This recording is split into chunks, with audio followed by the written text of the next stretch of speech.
Welcome to विद्यार्थी गुरुकुल। मैं श्रुति सिंह। आज मैं आपके सामने लेकर आई हूँ एनसीईआरटी हिस्ट्री क्लास 8 का 9 चैप्टर का नाम है महिलाएं, जाति एवं सुधार। इस चैप्टर में हम पढ़ते हैं कि 200 साल पहले क्या हुआ था, बच्चों की जो ज़िंदगी थी वो कैसी थी। तो आजकल हम देखते हैं कि आजकल मध्यम वर्गीय परिवार में क्या है कि लड़कियां जो हैं वो स्कूल जाती हैं। आजकल क्या है, मध्यम वर्गीय परिवार की लड़कियां स्कूल जाती हैं, लड़कों के साथ पढ़ाई करती हैं।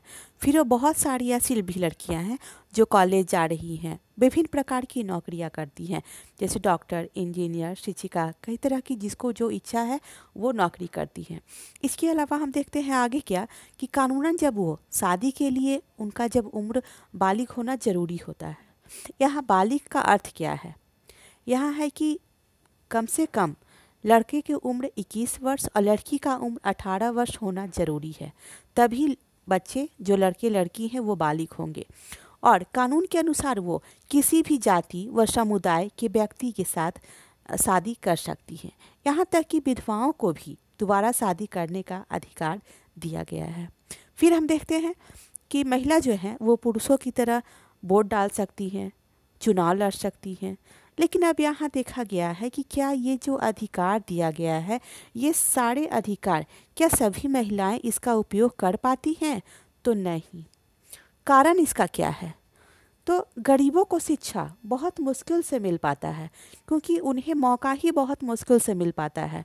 और बहुत से ऐसे गरीब परिवार के की लड़कियां हैं जो अपनी इच्छा अनुसार, वो अगर उन्हें इच्छा है कि वो पढ़ाई करें, शिक्षित हो, तो वो नहीं हो पाता है। और साथ ही साथ ये भी देखा गया है कि न वो अपने इच्छा अनुसार पढ़ाई कर सकती हैं और ना ही वो अपनी इच्छा अनुसार पति भी चुन सकती हैं। फिर हम आगे देखते हैं कि 200 साल पहले, तो 200 साल पहले क्या हुआ था, 200 साल पहले का जो समय था वो कैसा था। तो हम यहाँ देखते हैं कि बिल्कुल अलग है। अभी जो हम बता रहे थे ये आजकल का मध्यम वर्गीय परिवार का जो समय है, मध्यम वर्ग परिवार की जो लड़कियां हैं उनके समय के बारे में, उनके साथ जो हो रहा है उसके बारे में बता रहे थे। लेकिन अभी जो हम बताएंगे 200 साल पहले का समय कैसा था। तो हम देखते हैं कि उस समय बच्चों की जो शादी होती थी बहुत कम उम्र में हो जाती थी। जैसे कि उस समय 10 या 12 साल में बच्चों की शादी हो जाती थी। अब हम आगे देखते हैं कि हिंदू और मुसलमान जो हैं दोनों धर्मों के पुरुष जो हैं एक से ज़्यादा पत्नियां रख सकते थे। देश के कुछ भागों में विधवाओं से ये उम्मीद की जाती थी कि वो पति की मृत्यु के बाद वो पति की चिता के साथ जल जाए। अब सवाल ये उठता है कि पति की चिता के साथ जो अगर वो जल जाए तो चाहे वो स्वेच्छा से जले या फिर ज़बरदस्ती मार दी जाए, महिलाओं को इस तरह से चिता के साथ जल जाना होता था। तो इसे क्या कहा जाता था? इसे सती कहा जाता था। अब है कि सती का अर्थ क्या होता है? सती का अर्थ सदाचारी महिला होता है।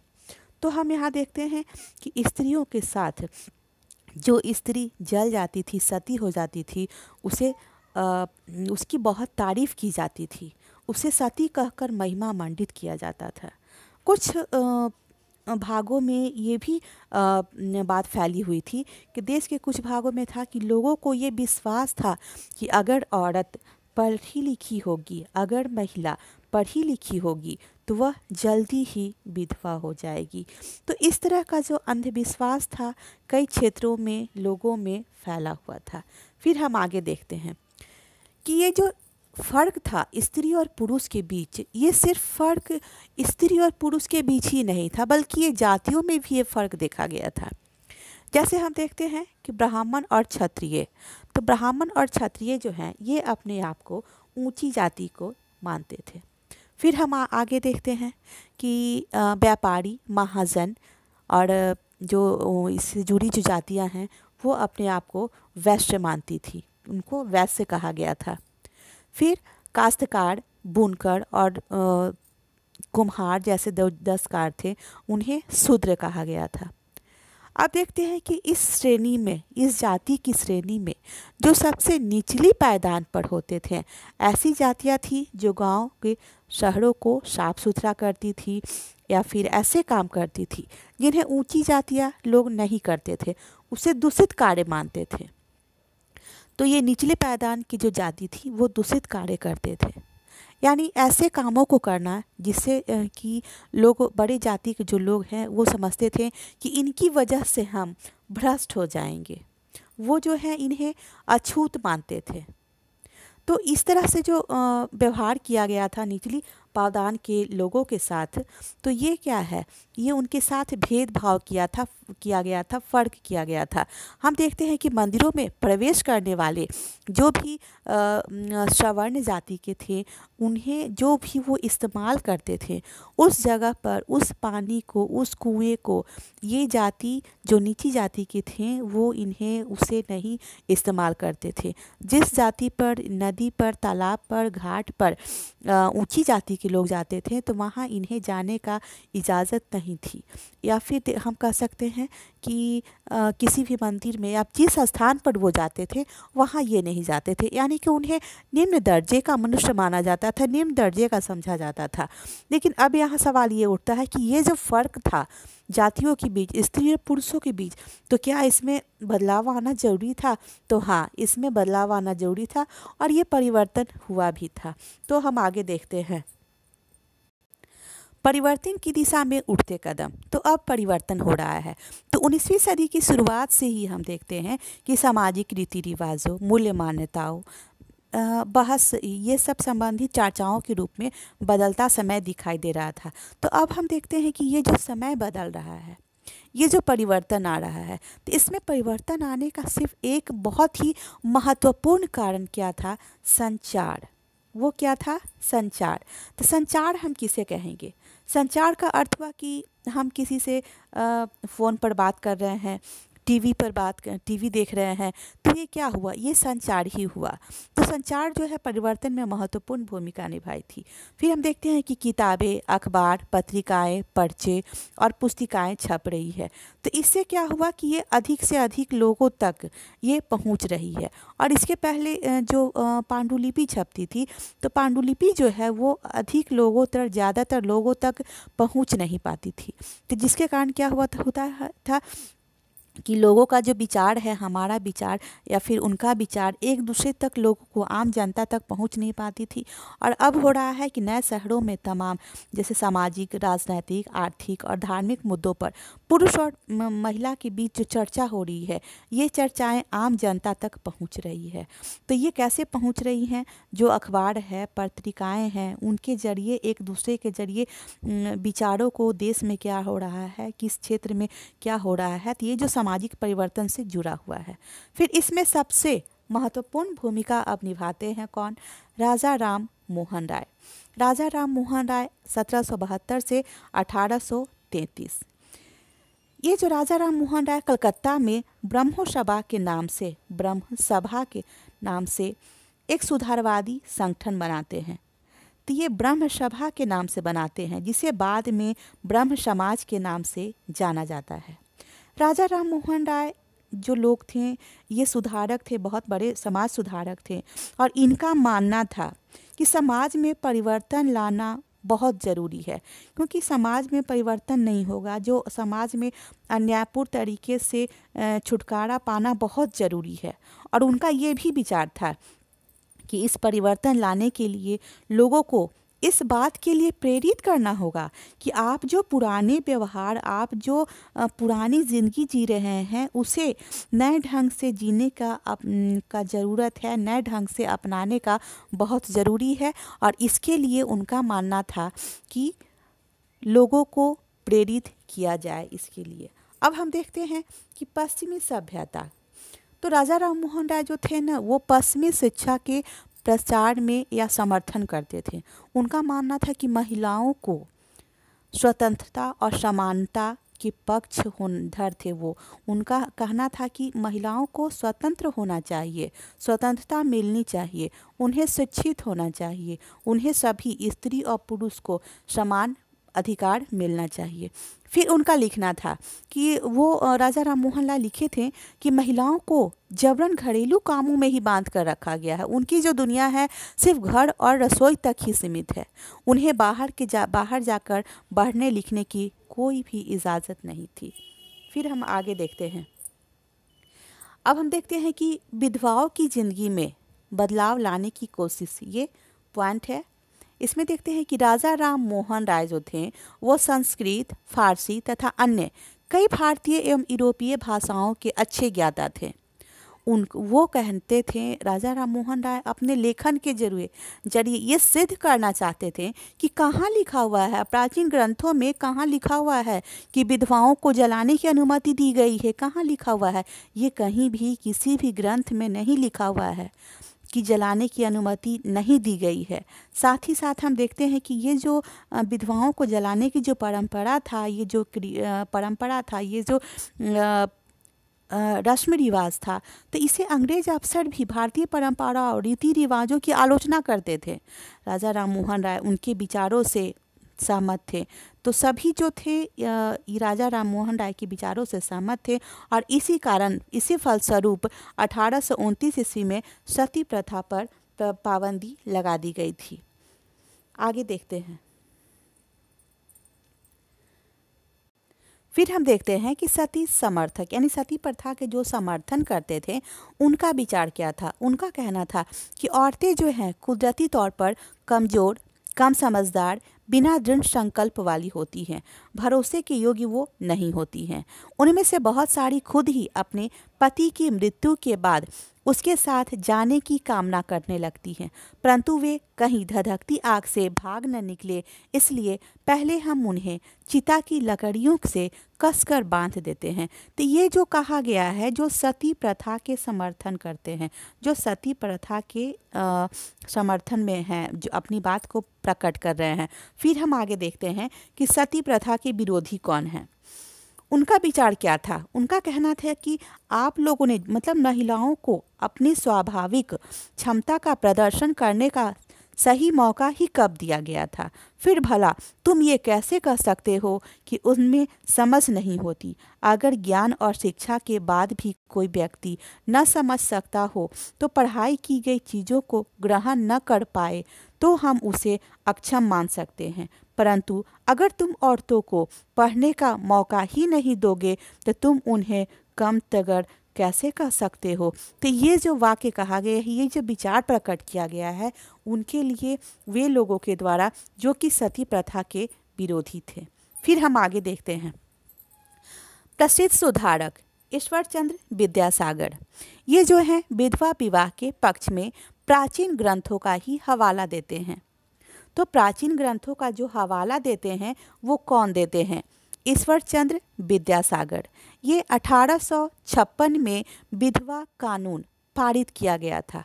अब हम देखते हैं कि ईश्वरचंद्र विद्यासागर जो हैं वो विधवा विवाह के पक्ष में थे। जो इस कानून को नहीं मानते थे, जो इस कानून का विरोध करते थे, वो ईश्वरचंद्र विद्यासागर का भी विरोध करते थे। फिर आगे है मद्रास प्रेसिडेंसी। मद्रास प्रेसिडेंसी के तेलुगु भाषी इलाकों में वीर सेलिंगम पुंतुल ने विधवा विवाह के समर्थन में एक संगठन बनाया था।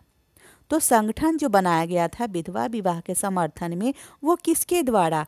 तो वीर सेलिंगम पुंतुल के द्वारा। उसके बाद उत्तर में आर्य समाज की स्थापना करने वाले स्वामी दयानंद सरस्वती ने भी विधवा विवाह का समर्थन किया था। आगे हम देखते हैं कि दयानंद सरस्वती ने 1875 में आर्य समाज, यहाँ 1775 नहीं 1875 है।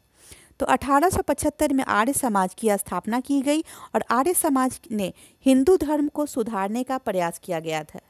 तो यहाँ हम देखते हैं कि जो आर्य समाज का स्थापना किया गया किसके द्वारा किया गया? तो दयानंद सरस्वती के द्वारा। कब किया गया? तो 1875 में किया गया और आर्य समाज जो है हिंदू धर्म को सुधारने का प्रयास किया था।